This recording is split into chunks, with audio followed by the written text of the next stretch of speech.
ఆత్మరాముల గానలేకను మూత్రకొంపలు మునిగి చెడుదురు. ఆత్మరాముల గానలేకను మూత్రకొంపలు మునిగి చెడుదురు. నేత్రద్వారమునందు వెలిగిటి సూత్రధారుని గానలేకను క్షేత్రములకు బోధురేమన్నా. త్రేతాయుగమున హరి ప్రతిమలు గల్పింపబడెనన్నా. మూఢులకు ముఖ్యము భూత పూజల యందు ప్రేమన్నా. ఇంతవరకు ఆత్మరాముల గానలేకను మూత్రకుంపలు మునిగి చెడుదురు. ఇది ఎక్కడుందో నాకైతే తెలియట్లేదమ్మా. ఆత్మరాములుగా మూత్రకుంపలో మునిగి చెడు అదే ఊరిలో ఉందో నాకైతే తెలియట్లేదు. అదే ఊరిలో ఉందో నాకైతే, మీకు ఎక్కడైనా కనపడితే చెప్పండి అమ్మ, ఒకసారి వాట్సాప్కు పంపిండి. దేహమేనా? ఓయ్ మా బావగారు ఎమ్మటే చెప్పారు, దేహమేని ఎమ్మటే. అంటే ఒక మూత్రమేనమ్మా. నవరంధ్రాల నుండి నిరంతరం కూడా మలినాలను బహిర్గతమనర్చేటువంటి కంపు కొట్టేటువంటిది శరీరము అని చెప్పారు. అర్థమైందమ్మా? అనేకమైనటువంటి మలినాలతో కూడి ఉన్నటువంటి శరీరం ఇది. పచ్చి చర్మములోన పసలేదు గని చూడ వాతపైత్యాదులు వచ్చి ముంప అన్నారు. మలమూత్రముల మురికి కొంప అన్నారు. అర్థమైందమ్మా? మరి లేకపోతే ఇన్ని పెర్ఫ్యూమ్లు కొట్టుకోవాల్సిన అవసరం మనకేంటి? ఇన్ని పౌడర్లు ఇవన్నీ వాడాల్సిన అవసరం మనకెందుకు ఉంటుందమ్మా? అది నిజంగా సుగంధాన్ని వెదజల్లేటైతే వెదజల్లదమ్మా. సుగంధాన్ని వెదజల్లదా? ఓకే. అంటే సుగంధాన్ని వెదజల్లేట్లు కూడా చేసుకోవచ్చు మహాత్ములు. అర్థమైందమ్మా? మహాత్ముల సన్నిధికి వెళితే ఒక దివ్యమైనటువంటి సౌగంధం మీకు అనుభూతి చేయగలుగుతాం. ఓకే. ఇక్కడ ఆత్మరాముని తెలుసుకోవాలా. మన శరీరంలో ఏం తెలుసుకోవాలా? ఆత్మారాముణ్ణి తెలుసుకోవాలా.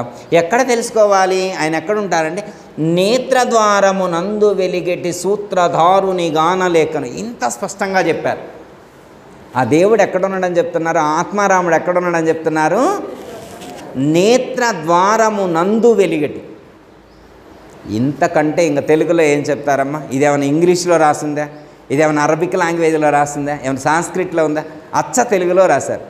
నేత్రద్వారమునందు వెలిగటి సూత్రధారుని గానలేకను.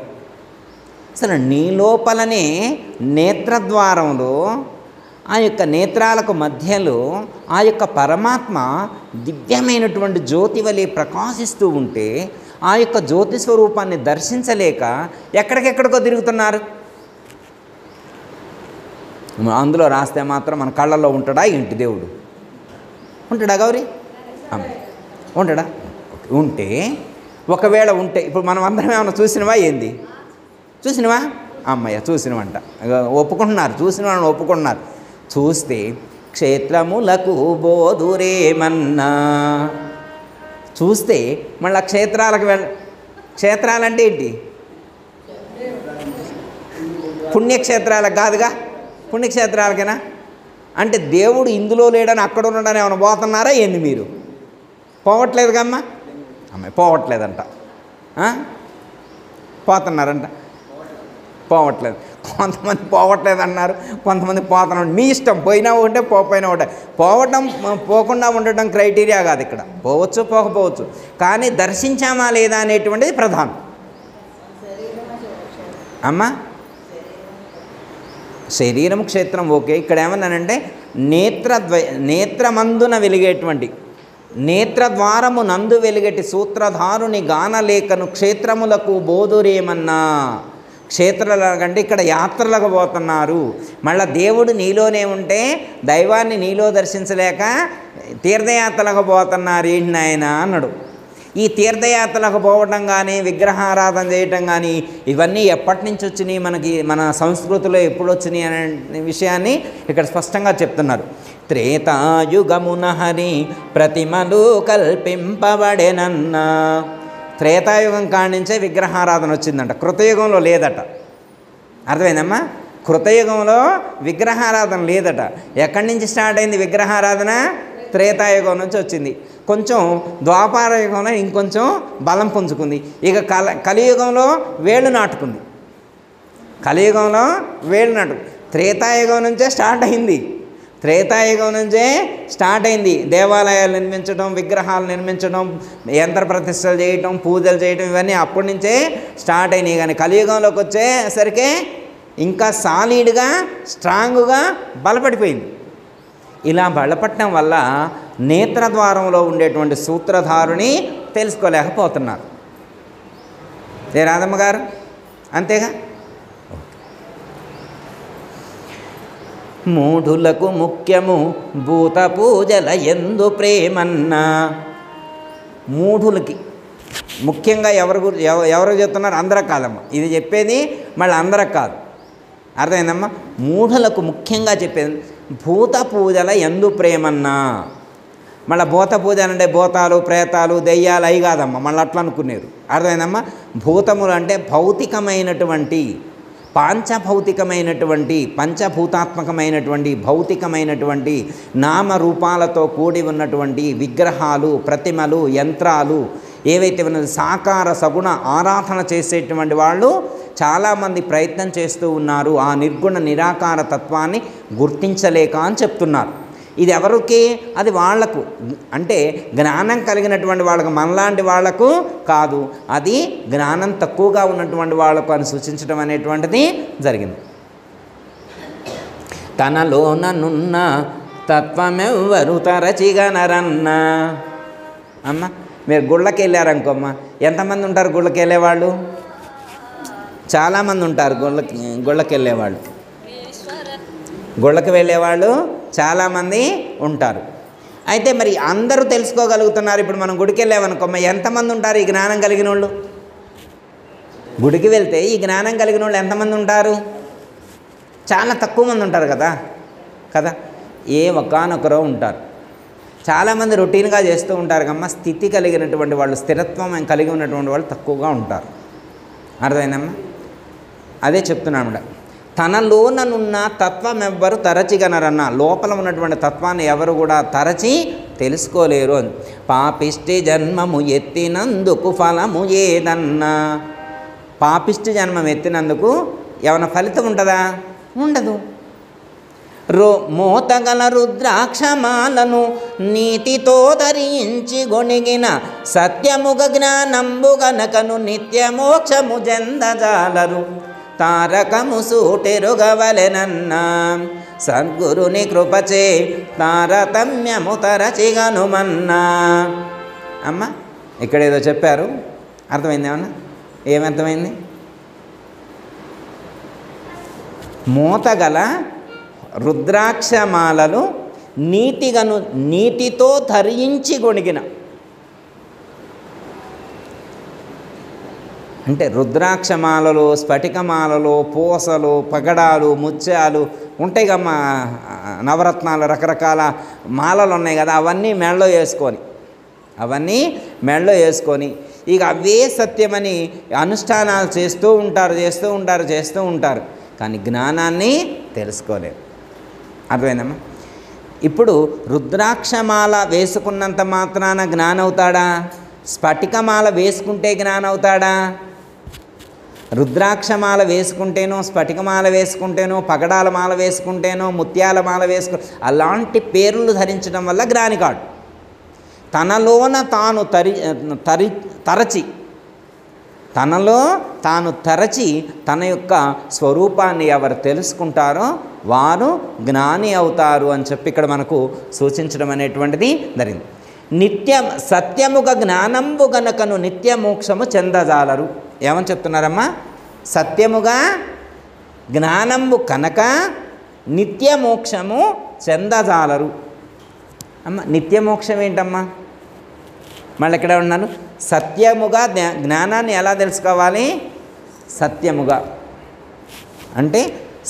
అంటే ఉన్నది ఉన్నట్లుగా తెలుసుకుని ఎలాంటిది? నిత్య జ్ఞానము.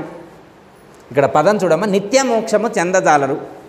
సత్యమైనటువంటి జ్ఞానాన్ని తెలుసుకుంటే వాళ్ళు నిత్యమోక్షం వచ్చిందంట. నిత్యమోక్షం రావడం ఏంటి? నేను అర్థమైందమ్మా? నిత్యమోక్షం అంటే ఏమన్నా అర్థమైంది? అంటే నిత్యము ఆ మోక్ష స్థితిలోనే ఉంటారు. ఎల్లప్పుడూ అదే బంధరాహిత్య స్థితిలోనే ఉంటారు. ఎల్లప్పుడూ ఎక్కడ దేనికి బంధీకారు. సంసారంలోనే ఉంటాడు కానీ సంసారాన్ని అంటాడు, విషయ సుఖాల మధ్యలోనే ఉంటాడు కానీ విషయ సుఖాలను అంటాడు. అతడు యోగి, అతడు తారకాన్ని సూటిగా ఎరిగినటువంటి వాడని అర్థం. ఓకే, అర్థమైంది కమ్మా. Okay, next. కామక్రోధములందు మరచి పామరత్వము పాడు చేసి సోమరి వై చెడక ఇలలో నియమనిష్టలు లేని ఆత్మ రాములను ధ్యానించవలెనన్నా. ఎవరిని చెప్తున్నారు ఇక్కడ? ఆత్మారాముణ్ణి ధ్యానించాలి. కామక్రోధాలను విడిచిపెట్టాలి. కామక్రోధాలంటే రెండే కాదమ్మా, ఆ రెండు మెయిన్ అన్నమాట. అరిషడ్ వర్గాలు మనకు శత్రువులు వాళ్ళే. ఆధ్యాత్మిక మార్గంలో శత్రువులు ఎవరంటే అరిషడ్ వర్గాలు. వాటిని మనం విడిచిపెట్టి, సోమరత్వాన్ని విడిచిపెట్టి, ఇక్కడ ఒక పదం వాడారు వినండి అమ్మా, నియమ నిష్టలు లేని ఆత్మరాములను ధ్యానించాలి. ఎలాంటి ఆత్మరాములను సేవించాలి? నియమనిష్టలు లేని. అమ్మయ్య, ఇది క్లారిటీ వచ్చింది. లేకపోతే తలకలు పోసుకోవటాలు, స్నానాలు చేయటాలు, బొట్లు పెట్టుకోవటాలు, ఈ చిక్కు అంత లేదు. ఉపవాసాలు ఉండటాలు, ఈ చిక్కేమీ లేదు. అర్థమైందమ్మా? ఎందుకు మళ్ళీ ఈ దేవుణ్ణి ఆరాధించడానికి రూపాయి కూడా ఖర్చు పెట్టక్కల. అమ్మ, వేరే దేవుడిని ఆరాధించాలంటే ఆ ఊరు పోవాలన్నా ఈ ఊరు కనీసం ఆటో బుక్ చేసుకున్నా 100 రూపాయలు అవుతాయి. ఆటో బుక్ చేసుకున్నా 100 రూపాయలు అవుతాయి. కానీ ఈ దేవుణ్ణి ఆరాధించడానికి రూపాయి కూడా ఖర్చు పెట్టక్కల. ఈయన ఎక్కడుంటాడు? ఏమన్నారని? ఆత్మరాములను ధ్యానించవలెనన్న. నియమ నిష్టలు లేని ఆత్మరాములను ధ్యానించవలెనన్న. ఓకే, అర్థమైంది కమ్మా. ఇంకొక మాట చెప్పారమ్మా, ఇది మనం చాలా జాగ్రత్తగా అర్థం చేసుకోవాలి.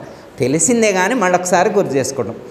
దశరథుని పుత్రుని రాముడని తలచేరు సుమ్మన్న. ఇప్పుడు రాముని వారంటే మనకి ఎవరు గుర్తొస్తారు? కౌసల్య సుప్రజ రామ సంధ్యా ప్రవర్తతే గుర్తొస్తారు కదా. ఇక్కడ ఆ రాముడిని గుర్తు చేసుకోకూడదట. ఇక్కడ మనం ఆ రాముడిని గుర్తు చేసుకోకూడదు. ఏ రాముడిని గుర్తు చేసుకోవాలి? ఇక్కడ ఆత్మారాముడిని గుర్తు చేసుకోవాలి. రాముడు అనంగలోనే ఎమ్మటే బాణాలు పట్టుకుంటాడు, కిరీటం పెట్టుకుంటాడు, సూర్యవంశరాజు, ఇవి గుర్తు రాకూడదు. దశరథుని పుత్రుని రాముడని తలచేరు సుమ్మన్న. యోగుల మదిలో రమించువాడే రాముడగునన్న. యోగుల మదిలో నిరంతరం రమించేటువంటి ఆ రామ మంత్రం ఏదైతే ఉన్నదో అదే రామతత్వం. ఓకే అమ్మా. ఇంకొక మాట వాడారమ్మా, ఇది కూడా చాలా ముఖ్యమైనటువంటిది. నిజంగా మనం జ్ఞానం తెలుసుకున్నాం కాబట్టి ఇవన్నీ మనకి ఈరోజు గురువుగారు గుర్తు చేస్తున్నాడు. జన్మాదులాత్మ రాముడెన్నడు ఎరుగబోరన్న. జన్మాదులాత్మ రాముడెన్నడు ఎరుగబోడన్న. అసలు రాముడికి జన్మే లేదట. గురువుగారికి అసలు రామాయణం తెలియదు అనుకుంటా. గురువుగారికి రామాయణం తెలియదు అనుకుంటా. ఆయనకి జన్మ లేకపోవడం ఏంటి? ఆయనకి జన్మ లేకపోతే మనకి ఎట్లా కనపడతారు?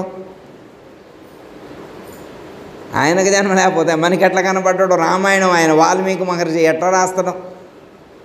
తల్లి అమ్మ రాయరమ్మ ఉంది, జన్మ ఉంది, అక్కడ రాస్తే మాత్రం మనం ఒప్పుకుంటామా ఏంది అమ్మ? లేదా రాముడు పుట్టలేదా అంటే ఇక్కడ పుట్టిన రాముడిని గురించి చెప్పట్లేదు. పుట్టిన రాముడు గిట్టుతాడు. పుట్టాడు అంటే గిట్టుతాడు. గిట్టుట సహజము. జాతస్య హి ధ్రువో మృత్యురు ధ్రువం జన్మ మృతస్య చ. ఈ ప్రపంచంలో ఏదైనా పుట్టితే అది నశించి తీరుది. పుట్టిందంటే నశించింది. ఇది ఫండమెంటల్. దానికి పుస్తకాలు చదవక్కర్లేదు అన్నారు. పుడితే ఇంతే సంగతులు, అది పుట్టుకో అంటది. కానీ ఇక్కడ పుట్టలేదు. జన్మాదునాత్మ రాముడెన్నడు ఎరుగబోడన్నా. అసలు రాముడికి జన్మలే తెలియదట. రాముడికి ఇప్పుడు మనం ఎందుకు తెలుసుకోవాలి ఆ రాముడిని గురించి? మనం ఇప్పుడు ఆ పాట చదవటం ఏంటి? అదంతా మనం వింటాం ఎందుకు? మనకేం ప్రయోజనం? మనకేం? అదిగో మనం కూడా పుట్టలేదని తెలుసుకోవాలా. ఇక్కడ ఏం తెలుసుకోవాలా? జన్మలు రాముడికే కాదు నాకు కూడా లేవని తెలుసుకోవాలా. అర్థమైందమ్మా? జనన మరణాలు మనకున్నాయా? లేవా అమ్మ? శరీరం పుట్టింది, శరీరం పెరుగుతుంది, శరీరం నశిస్తుంది, కానీ నేను పుట్టేవాడిని కాదు, పెరిగేవాడిని కాదు, నశించేవాడిని. మరి ఇంతకీ నేనెవరు? నేను ఆత్మను, నేను ఆత్మస్వరూపమును, నేను ఆత్మస్వరూపమును అనేటువంటి జ్ఞానం మనకు దృఢమైతే శరీరాన్ని పట్టించుకోం. అదే కదా ఇక్కడ చెప్పేది, తారకము సూటెరగ వలన. అదే కదా అర్థం. నేను ఆత్మస్వరూపాన్ని అనేటువంటి జ్ఞానం దృఢమైనటువంటి వాడు జన్మాదులు ఎత్తడికి, అసలు జన్మలకు సంబంధించినటువంటి జ్ఞానాన్ని కోల్పోతాడు. జన్మలకు సంబంధించినటువంటి కర్మల యొక్క వాసనలు కించిత్ కూడా స్పృశించడు. ఓకే, అర్థమైంది కమ్మా? పామరులు తెలియక యముని మాయలు చిక్కుబడిరన్నా. పామరులైనటువంటి వాళ్ళు అంటే ఈ యొక్క జ్ఞానం తెలియనటువంటి వాళ్ళు ఎవరు చిక్కులో పడతారు? అమ్మయ్య, ఎవరమ్మాయినా చూసారమ్మ ఎప్పుడైనా ఆయన ఎట్లుంటాడో? ఎప్పుడైనా గౌరీ ఆయన యముడు నేను చూసినవా ఎప్పుడైనా? చూడలేదమ్మా, చూడలేదా? ఒకవేళ ఎవరైనా కానీ ఒక ప్రశ్న వేశారనుకోమ్మ, యముడు అంటే యమధర్మరాజేగమ్మ, యమధర్మరాజు నల్లగా ఉంటాడా ఎర్రగా ఉంటాడా అని ఒక క్వశ్చన్ వేశారనుకోమ్మ, మీరేం ఆన్సర్ చెబుతారు? సరే కాలమే యముడు అయి ఉండొచ్చు, అదొక అర్థంలో చెప్తారు. ఇప్పుడు యమధర్మరాజు నల్లగా ఉంటాడా ఎర్రగా ఉంటాడా అంటే ఏం చెబుతారు? ఏం బావగారు? నల్లగానే ఉంటాడని చెబుతున్నారు వారు. అమ్మ ఏ రాధమ్మ గారు ఏదో చెప్తున్నారు? ఏంటది? యముడిని చూస్తే మనం ఉండం. అమ్మయ్య, మనల్ని చూస్తే యముడు అంటాల. అంటే యముడిని కూడా భయపెట్టేవాళ్ళమా మనం? వామ్మో, అంటే మహాజ్ఞానులని అర్థం. మహాజ్ఞానాలు చూస్తే యముడు పారిపోతారని అర్థం. ఓకే ఓకే ఓకే అమ్మా. పామరులు తెలియక, పామరులైనటువంటి వాళ్ళు ఈ యొక్క ఆత్మారాముణ్ణి తెలుసుకోలేక యముని వలలో చిక్కుతున్నారు. అంటే అనేకమైనటువంటి జన్మలను పొందుతూ అనేకమైనటువంటి దుఃఖాలను అనుభవిస్తున్నారు అని అర్థం. ఓకే, బొమ్మలాట ప్రపంచములు గని నమ్మి చెడుదురు నాణ్యమెరుగక సమ్మతిగా శివరామ మంత్రము నెమ్మదిగా అనుదినము దరిగెటి తారకము సూటెరుగవలెనన్న సద్గురుని కృపచే తారతమ్యము దరచిగనుమన్న. అసలు ఇక్కడ ఎంత అద్భుతంగా చెప్పారో ఒకసారి గమనించనమ్మా. బొమ్మలాట ప్రపంచములు గని నమ్మి చెడుదురు నాణ్యమెరుగక. రాత్రి కూడా చెప్పుకున్నాం మనం. రాత్రి హేమలత పాట పాడితే చెప్పుకున్నాం, అవునా? దేవాది దేవుడము, దివ్యమైన దేవుడము, కానరాని దేవుడవు, కర్మలేని దేవుడవు, ఏడవుండి గీసినావు ఇన్ని బొమ్మలు, కదులుతున్న అద్భుతాలు ఈ బొమ్మలు. దేవాది దేవుడము, దివ్యమైన దేవుడము, కానరాని దేవుడవు, కర్మలేని దేవుడవు, ఏడవుండి గీసినావు ఇన్ని బొమ్మలు, కదులుతున్న అద్భుతాలు ఈ బొమ్మలు, కదులుతున్న అద్భుతాలు ఈ బొమ్మలు. ఇక్కడ ఏమని చెప్పారు? బొమ్మలాట ప్రపంచములు గని. ఇది ఏమన్నారు? బొమ్మలాట అన్నారు. పిల్లలు తాటాకులతో పిల్లల గావించి పెండ్లి పేరంటంబుల్ కొల్లలుగా జేయు వారల తల్లులు గని సత్యమనుచి తలచేరామదిని నిన్ను నీవిట్లు తలచారామదిని కల్లా సంసారము గని మానవులు సంతసిల్లగా గురుమంత్ర సిద్ధులు నిజమాని తలచేరామదిని నిన్ను నీవిట్లు తలచారామదిని. ఎంత అద్భుతంగా చెప్పారు అక్కడ. బొమ్మలాట. నేను పద్మకే ఏమాటిది? బొమ్మలాట. ఏ బొమ్మలు? తల్లి బొమ్మ, తండ్రి బొమ్మ, పెద్ద కొడుకు బొమ్మ, చిన్న కొడుకు బొమ్మ, పెద్ద కోడల బొమ్మ, చిన్న కోడల బొమ్మ, చిన్న మనవడ బొమ్మ, పెద్ద మనవడ బొమ్మ, పెద్ద మనవరాల బొమ్మ, చిన్న మనవరాల బొమ్మ, అల్లుడు బొమ్మ, అత్తగారు బొమ్మ, మనవరాలు బొమ్మ, మామగారు బొమ్మ, ఇయ్యక బొమ్మలు. ఈ బొమ్మలతో ఉన్న ఇంట్రాక్షన్స్, ఇవే జీవితాలు. వీటి కోసమేనా మనం జీవించేది? ఏమమ్మ తెలియక ఈ జన్మకి ఎట్లొచ్చాను? ఈ జన్మకు కాదట, కొన్ని లక్షల జన్మల నుంచి ఈ బొమ్మలతోటే ఆడుకుంటున్నాం. పిల్లగాళ్ళు బొమ్మలాట ఎట్లా ఆడుకుంటున్నారో మనం కూడా ఈ బొమ్మలతోటే జీవిస్తున్నాం. ఇదే బొమ్మలాట అంటే వేరే బొమ్మలతో మన ఏమన్నాయా ఇంట్రాక్షన్స్? వేరే బొమ్మలతో ఉంటుందా ఇంట్రాక్షన్? ఉంటుందా? మనం కొన్ని సెలెక్ట్ చేసుకున్నాం బొమ్మల్ని. మనం సెలెక్ట్ చేసుకున్నామా, ఆయన సెలెక్ట్ చేసిండా? అమ్మ నాకు ఇట్లాంటి తల్లి కావాలని, నాకు ఇట్లాంటి తండ్రి కావాలని, నాకు ఇట్లాంటి అన్న కావాలని, నాకు ఇట్లాంటి అక్క కావాలని మనం సెలెక్ట్ చేసుకున్నామా? మన పూర్వజన్మ కర్మఫలాన్ని బట్టి పరమాత్మ అలాంటి వాళ్ళని ఇచ్చాడు. ఈ ప్రపంచంలో పడేశారు, కొన్ని బొమ్మల మధ్యలో పడేశారు. ఆ బొమ్మను పట్టుకొని మనం ఊగుతున్నాం, ఆ బొమ్మను పట్టుకొని ఊగుతున్నాం. ఆ బొమ్మ మంచిది, ఈ బొమ్మ మంచిది కాదు. అదేనమ్మా. ఒక బొమ్మలో నుంచి వచ్చేటువంటి డేటా ఉంటుంది కదా, అది మంచిది కాదని, ఒక బొమ్మలో నుంచి వచ్చేటువంటి డేటా బాగుందని చెప్పి, వాయిస్ బాగుందని. అర్థమైందమ్మా. ఒకళ్ళు మాట్లాడటానికి కూర్చున్నారమ్మా, ఇందాక చెప్పారు కదా, కూర్చుంటే గంటలు గంటలు గడిచిపోతాయని. పగులైతే కష్టమవుతుందంట, మాట్లాడుకోవడానికి కుదరట్లేదంట. అన్నం తిన్నా కూర్చున్నారంట రాత్రి, శివరాత్రి రోజు కూర్చున్నారు. వీళ్ళు పట్టించుకునే వాళ్ళేనని వీళ్ళు అనుకున్నారుగా, భక్తులు కదా నిజంగానే మంత్రం చదువుకుంటున్నారు అనుకున్నారు. లేదంట, ముచ్చట పెట్టారంట. తెల్లారిన తర్వాత అందరితో పాటు లేసారట. అర్థమైందమ్మా. ఈ బొమ్మలు మాట్లాడుకునేటువంటి మాటలు ఒకళ్ళు మాట్లాడేది ఒకళ్ళకి అంత ఇంట్రెస్ట్గా ఉన్నది. ఇది బొమ్మలాట అంటే, ఇది బొమ్మలాంటి. ఒక బొమ్మ చూస్తే ఇంట్రెస్ట్, ఒక బొమ్మ చూస్తే ఇంట్రెస్ట్ లేకపోవటం, రాగము ద్వేషము. కొన్ని బొమ్మలు చూడంలో అబ్బా అర్థమైందమ్మా. ఎట్లా అంటే అమ్మ చూడండి అమ్మ, 10 నిమిషాల దానికి కూడా ఎంత ప్రియారిటీయో. లోపలికి రాంగలోనే ఆశ్రమంలోనే, సరే ఇంటికి ఫంక్షన్లో అంటే ఎట్లా ఉంటుందో అది వేరే విషయం.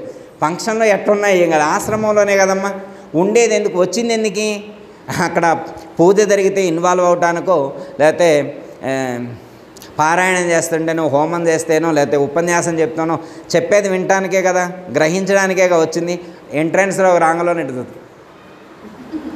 పెన్నామే ఆడుంది, పెన్నాన్ దగ్గరకు వచ్చింది. ఆల్రెడీ ఎవరో కూర్చుంటారు, జరుగు జరుగు, అక్కడే ఇరుక్కొని అక్కడే కూర్చోపోతే వెనకంత ప్లేస్ ఫ్రీగా ఖాళీగా ఉందిగా అమ్మ. వెనక అక్కడికి వెళ్ళి ఆ అనితా గారి పక్కన, కళ్యాణి గారి పక్కన కూర్చోవచ్చుగా. లేదు, అక్కడ కూర్చోరనమాట. అంటే మనం కాదనుకోమ్మ, మనం మహాజ్ఞానులు అలా కాదనుకోమ్మ. మనం ఎక్కడైనా కూర్చుంటాం, రాగానే మన ధ్యాస అంతా గురువుగారి మీదనే ఉంటుంది. వేరే ధ్యాస ఉంటుందా గౌరీ? మనం నువ్వేమన్నా దొండకాయలు కోసేప్పుడు మంత్రం చదువుతూ దొండకాయలు కోస్తున్నా గురువుగారు అన్నది. దొండకాయలు కోసేప్పుడు కింద దొండకాయలు కోసేప్పుడు గురుమంత్రాన్ని చదువు, నేను దొండకాయలు కోస్తున్నా, మళ్ళా వచ్చి హోమంలో సమిత సమర్పించాలా అన్నది. గురుమంత్రాన్ని చదువుతూ దొండకాయ దోసకాయ కోస్తే ఇక్కడికి వచ్చి సమిత సమర్పించాల్సినటువంటి అవసరం లేదు. అక్కడ దొండకాయ సమర్పించేప్పుడు మంత్రం కాకుండా వేరే ఏవైనా మన థాట్స్ పెడితే అది తినేవాడికి ప్రాబ్లం, మనకి ప్రాబ్లం. ఆశ్రమానికి వచ్చి మన పాపానికి వాడి కంట కట్టినట్టు కాకూడదు. అర్థమైంది? సేవ చేయడానికి వచ్చిన వాళ్ళు ఎలా ఉండాలంటే సేవాభావంతో ఉండాలి, ధ్యానంతో ఉండాలి, దైవభావంతో ఉండాలి, మంత్ర అనుష్ఠానం చేస్తూ సేవ చేయాలి. అంతే తప్ప మనకున్నటువంటి ఇంటికాడున్న డేటా మొత్తం ఇక్కడే, పంచాంగం మొత్తం ఇక్కడే ఇప్పి మొత్తం అవి వంటల్లోనూ కూరగాయల్లోనూ పూజలోనూ స్ప్రెడ్ చేసినవనుకోమ్మ, ఏమి ప్యూరిటీ ఉంటుంది? అంత పవిత్రత ఏముంటుంది? ఏం గౌరీ మొన్న అనుకోవాలా మనం? అడిగిందనమాట గౌరీ, నాయనగారు మరి అందరూ సమిధలు వేస్తున్నారు, హోమంలోకి వచ్చి మేము కూరగాయలు కోస్తున్నాం, మరి సేవ వదిలిపెట్టి ఇక్కడికి రావాలా అన్నది. అవసరం లేదమ్మా, మంత్రం చదివి అక్కడ సమర్పిస్తే అది ఒక యజ్ఞమే. అన్నదానం జరుగుతుందండి, అది యజ్ఞం కాదా? అక్కడ సమర్పిస్తే అక్కడ సేవ చేసినా కానీ ఇక్కడ హోమ పాత్రలో సమర్పించినటువంటి సమిధ చేస్తే ఎంత ఫలితం వస్తుందో, అక్కడ దొండకాయ మొక్కేసినా, దోసకాయ మొక్కేసినా, పొట్లకాయ వేసినా కానీ సేమ్ ఫలితం వస్తుంది. అందులో ఏమాత్రం సందేహం లేదు. ఎప్పుడు మీరు మంత్రం చదివి సమర్పిస్తేనే, మంత్రం కాకుండా మీ సొంతం చదివితే ఉపయోగం ఉండదు. అర్థం అందుకే చెప్తూనే ఉంటారుగా, పద్మ ఆంటీ ఉందనుకో, పద్మక్కే చెబుతుంటుంది, సొంతం వద్దు మంత్రం చదువు, సొంతం వద్దు మంత్రం చదువు అంటుంది. తత్వాలు చదువుతుంటుంది పద్మక్కయ్య. పాత పుస్తకం తీసుకొచ్చింది మొన్న ఒకసారి. పుస్తకం తెచ్చి ఆ తత్వాలన్నీ చదివి వినిపించింది. మరి మామూలు విషయమా అమ్మ? ఆ ధ్యాసలు, ఆ ధ్యానంతో సేవ చేయాలి. మనం ఇక్కడ సేవ చేస్తున్నామంటే మనస్సులో ఆ యొక్క తారక భావం, మన గురువుగారు ఏ జ్ఞానాన్ని అయితే అందించారో ఆ జ్ఞానంతో మనం సేవ చేసినప్పుడు ఖచ్చితంగా ఆ ప్రయోజనాన్ని మనం పొందుతాం. అదే విషయాన్ని ఇక్కడ మనకు సూచిస్తున్నారు. బొమ్మలాట ప్రపంచములుగని నమ్మి చెడుదురు నాణ్యమెరుగక. ఈ యొక్క గొప్పదనాన్ని తెలుసుకోలేక ఈ యొక్క బొమ్మలాటల ప్రపంచంలోనే సమాజం మొత్తం కూడా మునిగి తేలుతుంది.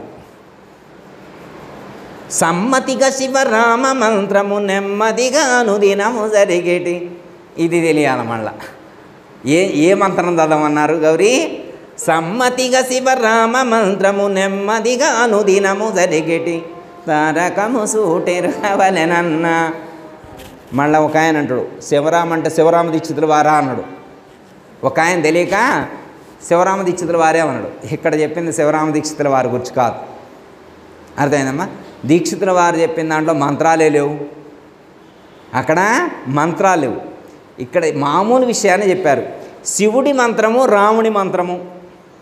శివుడి మంత్రం అంటే పంచాక్షరి, రాముడి మంత్రం అంటే రామతారకము, లేకపోతే శ్రీరామ రామ రామేతే అయి ఉండొచ్చు, లేకపోతే రాముడి యొక్క మూలమైనటువంటి విష్ణువుకు సంబంధించినటువంటి అష్టాక్షరి కావచ్చు, లేకపోతే ద్వాదశి మంత్రం ఓం నమో భగవతే వాసుదేవాల, ఇలాంటి మంత్రాలు కూడా అయి ఉండొచ్చు. శివరామ మంత్రము శివుడికి సంబంధించినటువంటి, రాముడికి సంబంధించినటువంటి మంత్రాలు ఎవరైతే అనుష్ఠానం చేస్తారో వాళ్లకు ఈ స్థితి కుదురుద్ది అని చెప్పారు. అంటే అమ్మ ఇక్కడ రామతారకము అని చెప్తారు, మీరు వినే ఉంటారు. రామతారకం అని, కృష్ణతారకం అని అట్లా చెప్తారు. అంటే వాళ్ళు కూడా ఈ యొక్క శ్వాసయందే ధ్యాస పెట్టి ఆ యొక్క రామ మంత్రాన్ని, శివమంత్రాన్ని కూడా అనుష్ఠానం చేస్తూ ఉంటారు వాళ్ళు. ఓకే, ఎక్కడెక్కడ ఇది అయిపోయి నెక్స్ట్ అమ్మ. ఎక్కడెక్కడ వెతికి తిరిగిన ఒక్కడని వేదములు బలికెను. భలే చెప్పారమ్మా. నిక్కముగ జ్ఞానంబు గనుకను మక్కువతో పాషాణ ప్రతిమను మృక్కుదురు ఎటువంటి తెలివన్నా ఈ భ్రమల చేతను పికబుద్ధులు విడువబోరన్నా. ఫస్ట్ లైన్ బాగుంది, మనకి నచ్చింది. చదువుతా. ఎక్కడెక్కడ వెతికి తిరిగిన ఒక్కడని వేదములు పలికను. వేదాల్లో ఒకటి చెప్పారంట. వేదాల్లో ఒకటి ఏమని చెప్పారు? నువ్వు ఎక్కడెక్కడ వెతికినా కానీ ఉన్నది ఒక్కడే. వేదాల్లో ఏం చెప్పారు? ఉన్నది ఒక్కడే. మనం మహావాక్యాలు చెప్పుకున్నప్పుడు అదే కాకే భారతీపతి రమాపతి పార్వతీపతి వాసవాద్యకల దేవతల యందును మానవ అశ్వగవాది మశక పిపీలకాంతము ఆత్మ చైతన్యం ఒకటి. అదేనమ్మా. భారతీపతి ఎవరమ్మైనా? బ్రహ్మదేవుడు. రమాపతి విష్ణుమూర్తి. పార్వతీపతి భారతీపతి రమాపతి పార్వతీపతి వాసవాద్య అఖిల దేవతల యందును, ఈ ప్రపంచంలో ఉన్నటువంటి సమస్త దేవతల యందు కూడా ఒక్క చైతన్యమే ఉంది. అమ్మయ్య బాగానే ఉంది. ఎక్కడెక్కడ ఉందంటున్నాడు? బ్రహ్మదేవుల్లో, విష్ణువులో, శివుల్లో, దేవతలందరిలో. అర్థం ఇంతవరకు బాగానే ఉంది. ఇంతవరకు బాగానే ఉంది. దేవుళ్ళందరిలో ఉందంట.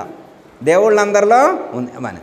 మళ్ళీ మానవుల యందు కూడా గుర్రాలు, ఏనుగులు, ఇంకా చివరిగా మశక పిపీలికాంతము. మశకం అంటే ఏంటమ్మా?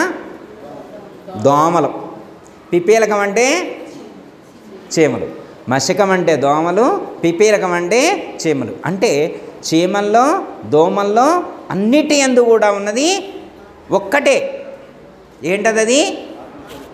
ఆత్మస్వరూపము. అయిపోవచ్చిందమ్మా. ఆత్మస్వరూపం ఒక్కటే. సమస్త దేవతల యందు, సమస్త ప్రాణికోట్ల అన్నింటి యందు కూడా ఉన్నది ఒక్కటే అనేటువంటి విషయాన్ని ఎవరు చెప్పారు? వేదాల్లో చెప్పారట. ఎవరు చెప్పారు? మనం కూడా ఋగ్వేద సారాంశాన్ని ప్రజ్ఞానం బ్రహ్మ ద్వారా తెలుసుకుంది అదే మన్న. ఓకే, ఎక్కడెక్కడ వెతికి తిరిగిన ఒక్కడని వేదములు నిక్కముగ జ్ఞానంబు గనుకను. ఈ జ్ఞానాన్ని తెలుసుకోలేక ఏం చేస్తున్నారు? మక్కువతో పాషాణ ప్రతిమను మృక్కుదురు ఎటువంటి తెలివన్నా. ఏం ప్రతిమంట? మక్కువతో పాషాణ ప్రతిమను మృక్కుదురు ఎటువంటి తెలివన్నా. అంటే ఇప్పుడు తెలివిగలవాడనేగా అర్థం. పాషాణ ప్రతిమ అదేదో గొప్పదై ఉంటుంది కదమ్మా. రాయ ఏంది? రాయమ్మ అంటే పాషాణ ప్రతిమను మొక్కుదురు ఎటువంటి తెలివి. ఇప్పుడు తెలివి తక్కువ వాళ్ళు అన్నట్టు తెలివిగలవాళ్ళు అన్నట్టు వీళ్ళు. అంటే అన్నిటిలో ఉన్నటువంటి చైతన్యాన్ని దర్శించలేక ఒక విగ్రహంలో మాత్రమే దేవుడు ఉన్నాడు అనేటువంటి భావనతో పరమాత్మను పరిమితం చేసి చూస్తూ ఉన్నారే, అది తెలివిగలవాడు చేసే పని కాదు. అంటే రాళ్లలో దేవుడు లేడని చెప్పట్లేదమ్మా. పిపీలకాది బ్రహ్మ పర్యంతమందు చరాచర జగత్తునందంతటా ఆ యొక్క చైతన్యము వ్యాపించి ఉందని చెప్తున్నారు. మనం కూడా చదువుకున్నాం. రాతిలో నుండిన బ్రహ్మము నీతరమా తెలియుటకును నిజముగా చెప్పుమా. ఆత్మలో బ్రహ్మము కనుగని ఆతీరుని జీవులందు ఉన్నాడని చెప్పుమా. రాళ్లలో దేవుడు లేడని కాదు, రాళ్లలో కూడా దేవుడు ఉన్నాడు. ఈ ప్రపంచంలో ఉన్నటువంటి అణువణువునందు కూడా ఆ చైతన్యమే ప్రకాశిస్తూ ఉంటే మళ్ళీ రాళ్లలో లేడనని ఎలా అంటాం? అర్థమైందమ్మా? సమస్తమందు కూడా చరాచర జగత్తునందంతటా పరమాత్మ వ్యాపించి ఉన్నాడు. కాకపోతే అది తెలుసుకోలేక ఎందుకో తెలుసా? కదిలే మనుషుల్లోనే దైవాన్ని చూడలేకపోతాను, ఇక రాళ్లలో చూడగలుగుతారా అమ్మ? మనుషుల్లోనే దైవాన్ని చూడలేకపోయే ఆయన ఇక రాళ్లల్లో, రప్పల్లో, కొండల్లో, కోనల్లో చూస్తారా? అదేమి తెలివి అమ్మ? అది తెలివి గల వాళ్ళు చేసేటువంటి పని కాదు అని చెప్పు. ఈ భ్రమల చేతను తిక్కబుద్ధులు విడువబోరన్న నూటికిని కోటికిని ఒక్కనొక్కడు చేరునేమన్నా. ఏ ఒకానొకడు మనుష్యాణం సహస్రేషు కసిద్య తతసిద్ధయే యతనామ సిద్ధానాం కస్సిన్మాం వీతి తత్వత అని భగవద్గీతలో శ్రీకృష్ణ పరమాత్మ చెప్పినట్లుగా ఏ ఒకానొకడో మాత్రమే ఇలాంటి స్థిరమైనటువంటి జ్ఞానాన్ని పొందగలుగుతాడు, అందరూ పొందలేరు. అస్థిరము తనువు గ్రక్కున గురు చేరి గనరన్న పరశ్రీల జూచి కుక్కవలె చెడి తిరగబోకన్నా. మొక్కవలె పరమాత్మ గనుగుని తొక్కవలే అజ్ఞాన వృత్తులు ఎక్కసము లేకుండా రాముల మిక్కిలిగా కొనియాడే సమయం. అమ్మ, ప్రాపంచికమైనటువంటి విషయ సుఖాల కోసం, విషయ లోలత్వం కోసం మనిషి తప్పించకుండా ఆ యొక్క ఆత్మరాముల యొక్క తత్వాన్ని సూచించేటువంటి ఆ తారక మంత్రాన్ని, ఆ తారక మంత్రార్థాన్ని, ఆ యొక్క లక్ష్యమునందు నీ యొక్క మనసును నిలిపి ఉంచాలి అనేటువంటి అంశాన్ని సూచిస్తున్నారు. ఇక్కడ ఈ ఒక్క చరణం చెప్పుకుంటే కంక్లూషన్ అమ్మ, వెంటనే అయిపోయింది. చదువు శాస్త్రములేల చిత్తము నిలిపితే నిజ పదవి దొరకును. అసలు ఒక్క మాటమ్మ, నాయన గారు ఈ పదాన్ని ఎన్నిసార్లు చెప్పారు, సీతమ్మ గారు కూడా ఎన్నిసార్లు వాడారో ఈ పదాన్ని. మీకు గుర్తుంటుందని నేను అనుకుంటున్నాను. మర్చిపోతే మాత్రం మళ్ళీ గుర్తుంచుకోండి అమ్మ. నాయనగారు కానీ అమ్మగారు కానీ ఎక్కువ వాడిన పదం అన్నమాట ఇది. చదువు శాస్త్రములు ఏలా అర్థమైందా? శాస్త్రాలు చదువుకుంటే జ్ఞానం రాదు. శాస్త్రజ్ఞానం బహుక్లేశం అన్నారు. శాస్త్రజ్ఞానం బహుక్లేశం అన్నారు. ఎందుకంటే శాస్త్రజ్ఞానం బహుక్లేశం అంటే శాస్త్రాలు చదవటం వల్ల జ్ఞానం రాదు. ఎందుకంటే అందులో అర్థాన్ని తెలుసుకోవాలి. అర్థమైందమ్మా? ఇప్పుడు గాడిద వీపు మీద గంధపు చెక్కల మూట కట్టిండంట, దానికి ఏమన్నా తెలుస్తుందా? తెలిస్తేమ్మా? తెలియదు కదా. అట్లాగే మన ఇంట్లో కూడా గీతామ గ్రంథం పెట్టి నువ్వు, అర్థమైందమ్మా? ఇప్పుడు ఎంతమంది చదువుతున్నారు రోజు? నేను అనుకుంటున్నాను మీరంటే రోజు 2-3 గంటలు చదువుతారు, మరి అందరు చదవగలుగుతారమ్మా? ఇప్పుడు మీరంటే జ్ఞానులు, అవకాశం. కోటేశ్వరరావు ఉందనుకో, రోజు చదువుతుండే నేను అనుకుంటున్నా. పద్మక్కయ్య ఉందనుకో, ఇంతకుముందు పద్మక్కయ్య, సౌజన్య వాళ్ళందరూ కూర్చొని చదివేవాళ్ళు గీతామ గ్రంథం. కావాలంటే అడగండి, అవునా కదా? చదివారు. మరి ఇప్పుడు చదువుతుందో లేదో నేను అడగను అన్నమాట.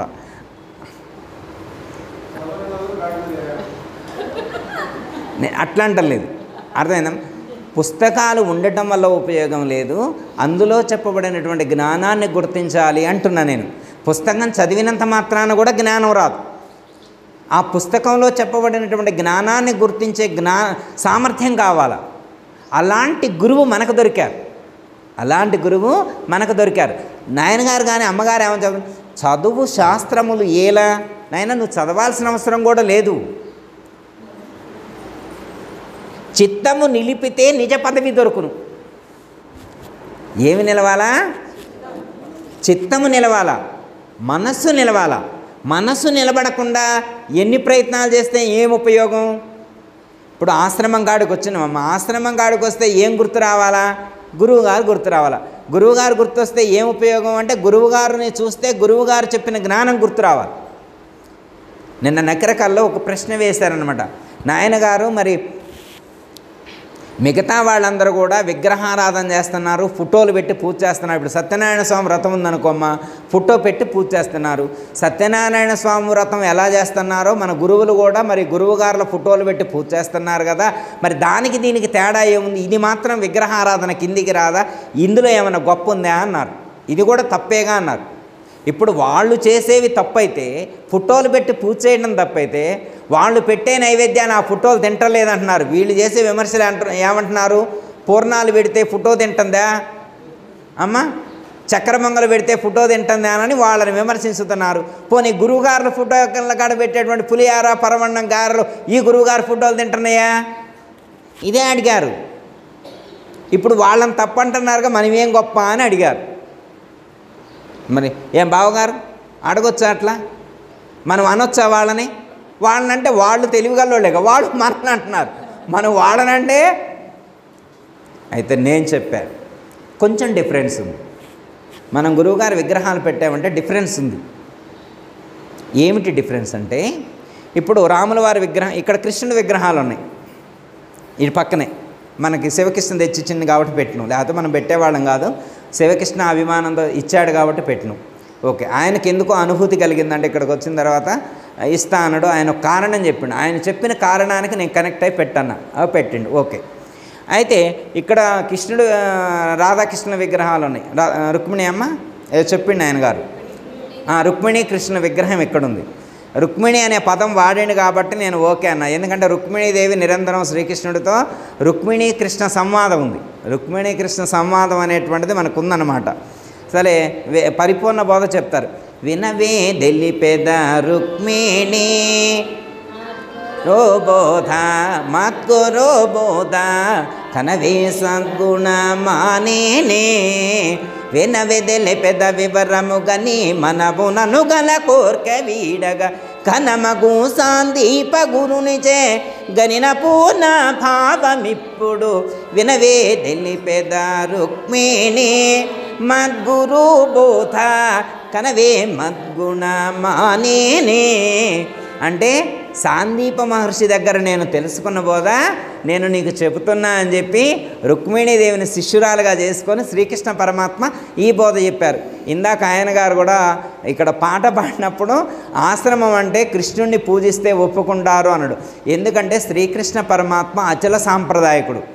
ఓకే, యాక్సెప్టెడ్ మనం. కృష్ణుడు అంటే ఎందుకంటే వారు గురువు, అర్థమైందమ్మా. గురుస్థానంలో ఉండి రుక్మిణీదేవికి, ఉద్ధవుడికి, అర్జునుడికి బోధ చేశాడు. వాళ్ళ గురువుగారైనటువంటి సాందీప మహర్షి దగ్గర జ్ఞానాన్ని ఉంది. అమ్మ మీరు ఉజ్జయిని వెళ్తా అన్నారుగా, ఉజ్జయినిలో సాందీప మహర్షి ఆశ్రమం ఉంది, వెళ్ళండి అమ్మ. మేము కూడా వెళ్ళొచ్చును. అక్కడ సాందీప మహర్షి ఆశ్రమానికి వెళ్తే మనకి కృష్ణుడు గురువుగా, కృష్ణుడు ఎక్కడ విద్య నేర్చుకున్నాడో అక్కడికి వెళ్ళటం అది మామూలు విషయం కాదు. ఆశ్రమానికి వెళ్ళొచ్చు. ఓకే, అయితే డిఫరెన్స్ ఏంటో చెప్తున్నా. ఇప్పుడు మనం ఇక్కడ ఉన్నాం, కృష్ణుడు ఉన్నాడు. ఇప్పుడు శ్రీకృష్ణ పరమాత్మను చూసిన వాళ్ళు ఎంతమంది ఉన్నారు? చెయ్యి ఎత్తండి అని అనమనుకోమ్మా, మీరందరూ ఎత్తుతారని నేను అనుకుంటున్నా. గౌరీ, రుక్మిణీదేవిని శ్రీకృష్ణ పరమాత్మని మీరందరూ చూశారని నేను అనుకుంటున్నా. చూస్తే చెయ్యి ఎత్తండి, చూడకపోతే చేతులు ఎత్తొద్దు.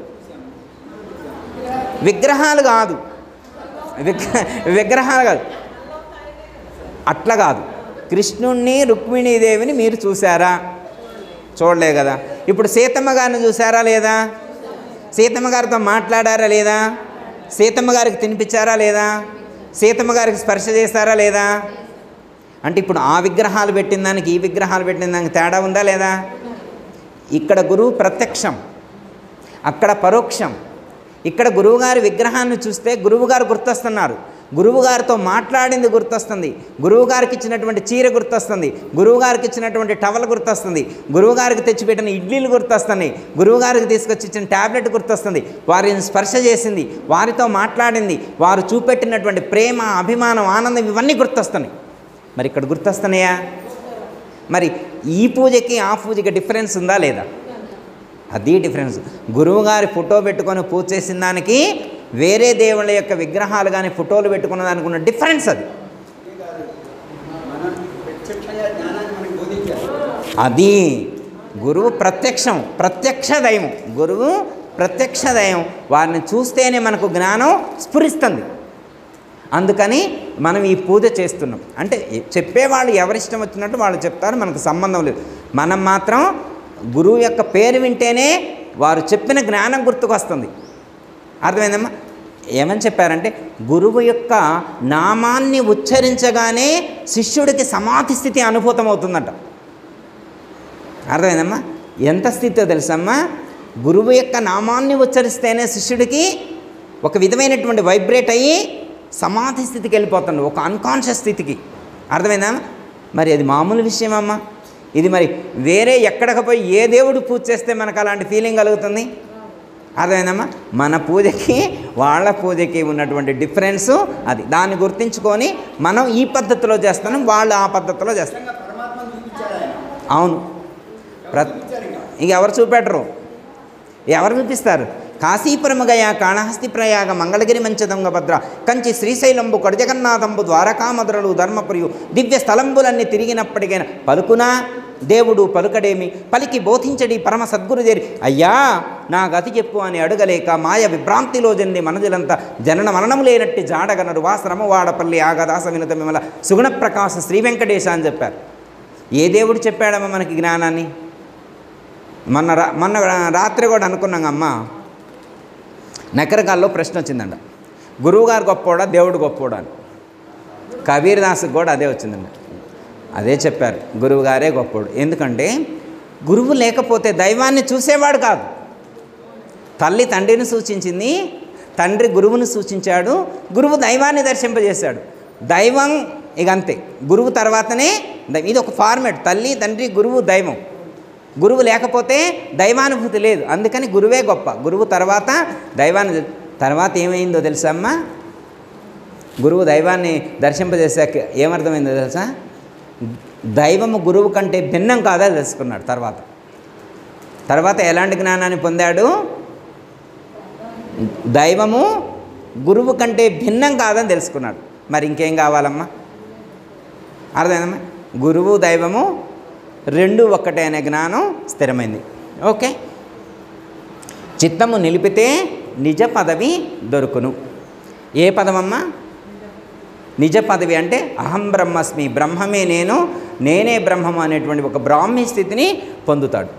మదగజము వలె పలు విధముల మనసు కుదరని వానికెప్పుడు కుదురునా యోగంబు వినరన్నా వైరాగ్యములచే బుధుల చెందకు చేరవలెనన్నా. అమ్మ, మనసు కుదరనటువంటి వాళ్ళకి ఇది సాధ్యం కాదు. ఎవరైతే ఇక్కడ ఏమన్నారు? మదగజము వలె. మదగజము అంటే తమో గుణంతో, అహంకారంతో లేదా రజోగుణంతో ఉండేటువంటి వాళ్ళకు ఈ జ్ఞానం అనేటువంటిది స్ఫురించదు, ఈ జ్ఞానం అనేటువంటిది కలగదు. అందుకే కుదురునా యోగంబు వినరన్నా, వాళ్ళకి యోగం కుదరదు. బుధులు చెంతకు చేరవలెనన్నా. ఎలా? వైరాగ్యములచే బుధుల చెంతకు చేరవలెనన్నా. గురువుగారి దగ్గరికి ఎలా రావాలా అమ్మ? రాగాన్ని విడిచిపెట్టి, అభిమానాన్ని విడిచిపెట్టి, విషయ సుఖాలను విడిచిపెట్టి, ఎక్కడ మనం బంధీ కాకుండా ఉండాలి. ఎక్కడ బంధీ కాకుండా ఉండాలి. మన ప్రేమ మొత్తాన్ని, మన యొక్క స్థితి మొత్తాన్ని కూడా గురువుకే సమర్పించాలి. తనువు, మనసు, ధనము, తెలివి, సర్వస్వాన్ని గురువుకి సమర్పించే ఆ స్థితిలో మనం దర్పణ గనుగొని పదిలంబుగా సాధించవలెనన్నాను. అంటే అమ్మ ఇక్కడ దర్పణ గనుగొని అంటే పదం స్పష్టంగా లేదమ్మ ఇక్కడ. మరి బుక్లో ప్రింటింగ్ ఏమైనా జరిగింది? మీకు ఏమైనా ఐడియా ఉందమ్మా? ఇది కాదనండి. అంటే ఇక్కడ ఉన్న పదానికి మనం ఒకవేళ సమన్వయం చేసుకుంటే, ఒకటమ్మ దర్పము అయితే అహంకారం, దర్పము అదే అనుకుందాం, దర్పము అయితే అహంకారం, అహంకారం అణిగిపోతే, అహంకారం నశించితే కూడా ఈ జ్ఞానం తెలుస్తుంది అని అర్థమవుతుంది.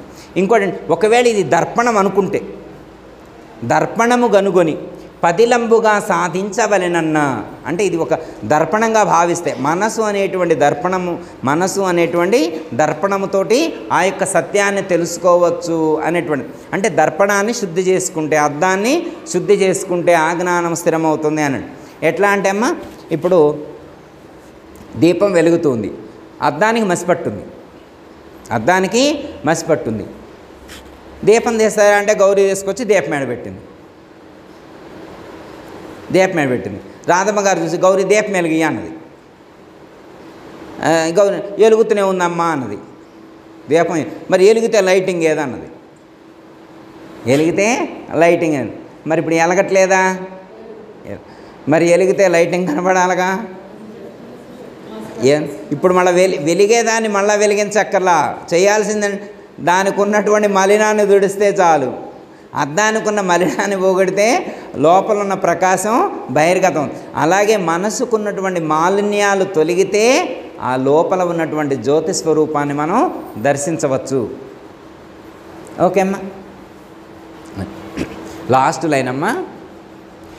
నేత్రద్వయము సాధించవలెనన్న, నేత్రద్వయము తుదకు రెండును ఏకమౌనన్నా, అంటే నేత్రద్వయము రెండు ఏకమవుతాయి అని, అంటే నేత్రద్వయము రెండు నేత్రాల మధ్యలో వెలిగేటువంటి ఆ ఏకమై ఉండేటువంటి ఆ యొక్క స్వరూపాన్ని, అంటే జ్యోతి ఒకటే అయినా కానీ రెండు నేత్రాల ద్వారా ప్రకటితమవుతుంది.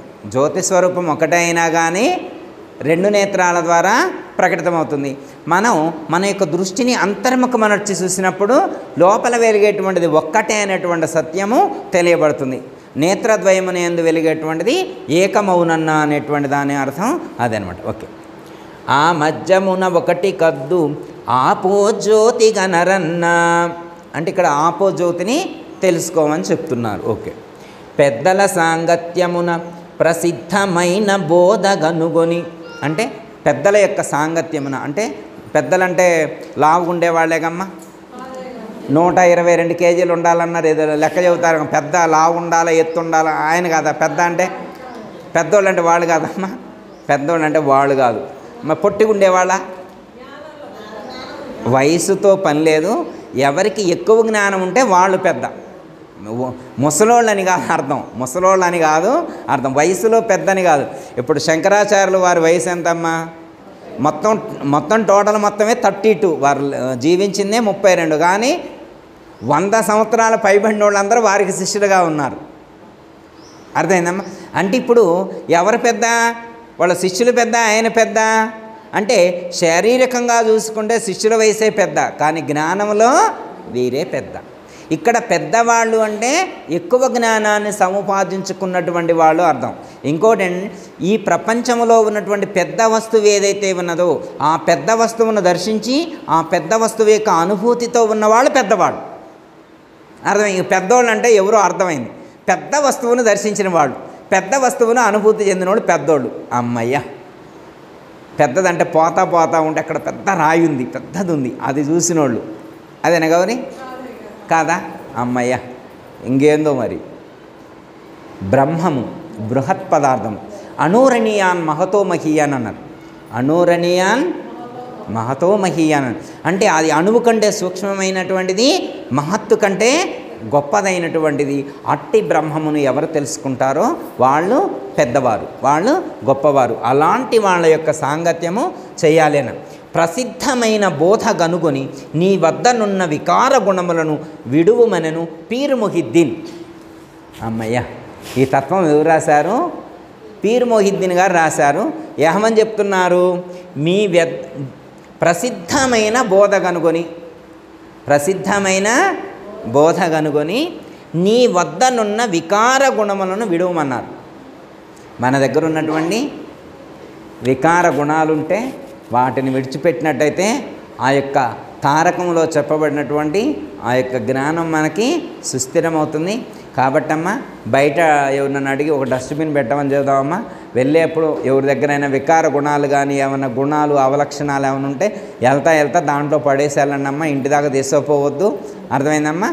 ఒకవేళ మీకు అనిపిస్తే ఏమైనా ఉంటే ఇక్కడే ఒకసారి క్లీన్ చేసుకొని, అర్థమైందమ్మా? గిన్నె ఇంటి దాకా ఎందుకమ్మా, వాసన వచ్చే గిన్నె ఇంటి దాకా ఎందుకు, ఏడే కడుక్కొని పోతే పోయిదిగా.